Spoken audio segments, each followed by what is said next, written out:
இப்போ வரக்கூடிய தகவல்களை பொறுத்த வரைக்கும் பாத்தீங்கன்னா $5000 வரைக்கும் சில வீடியோ போயிருக்கு. ஏன்னா இந்த பான் வெப்சைட்டை பொறுத்த வரைக்கும் அந்த வீடியோ எப்படி இருக்கு, அந்த வீடியோடைய குவாலிட்டி எப்படி இருக்கு, இந்த வீடியோ போடுறதுனால எத்தனை லட்சக்கணக்கான எத்தனை கோடிக்கணக்கான நபர்கள் வியூஸ் வந்து நமக்கு இந்த உலகத்துல கிடைக்கும் அப்படிங்கிற அடிப்படையில் தான் அந்த வீடியோக்களை வாங்குறாங்க. ஸோ அந்த அடிப்படையில் பாத்தீங்கன்னா $5000 வரைக்கும் கூட ஒரு சில வீடியோக்கள் விற்கப்பட்டதா சொல்லப்பட்டிருக்கு. இப்படி விற்கப்பட்ட வீடியோக்கள்லாம் ஒரே நேரத்தில் வந்து பாத்தீங்கன்னா இந்த வைப்போ ஆப் மூலமாக வெப்சைட் மூலமாக சைனாக்குள்ள இறங்கும் போது சைனாவே வந்து ஸ்தம்பிச்சு போயிருக்கிறது. என்ன காரணம் அப்படின்னா சென்சாரிலேயே இது போன்ற வீடியோக்கள் சைனாவுக்குள்ள தடை செய்யப்பட்டிருக்கு. அன்சென்சார் அப்படிங்கிற லெவல்ல இருக்கக்கூடிய ஒரு விஷயம் எப்படி நம்ம நாட்டுக்குள்ள வந்துச்சு அப்படிங்கிற நிலையில தான் அங்க இருக்கக்கூடிய காவல்துறையை பொறுத்த வரைக்கும் சைனாவுடைய காவல்துறையை பொறுத்த வரைக்கும் இப்போ பாத்தீங்கன்னா சிஸ்டர் ஹாங்கை வந்து கைது பண்ணியிருக்காங்க.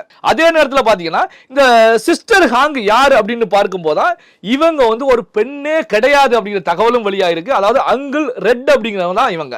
அதாவது அங்கிள் ரெட் அப்படிங்கிற 38 வயது ஒரு ஆண் தான் இவங்க. பெண்ணாக மாறி தன்னை பெண்ணாக மாற்றிக்கொண்டு அங்க வந்து இது போன்ற வேலையில ஈடுபட்டிருக்காங்க. அதே நேரத்தில் வந்து மொபைல்கள்ல பேசும்போது பெண்ணுடைய குரல் வேணும் அப்படிங்கிறதுக்காக ஒரு சில டிவைஸை இவங்க யூஸ் பண்ணியிருக்காங்க. அதாவது வாய்ஸ் மாற்றி கொடுக்கக்கூடிய டிவைஸையும் யூஸ் பண்ணியிருக்காங்க. அதே நேரத்தில் வாய்ஸ் மாடுலேஷன் பண்ணியும் பேசியிருக்காங்க.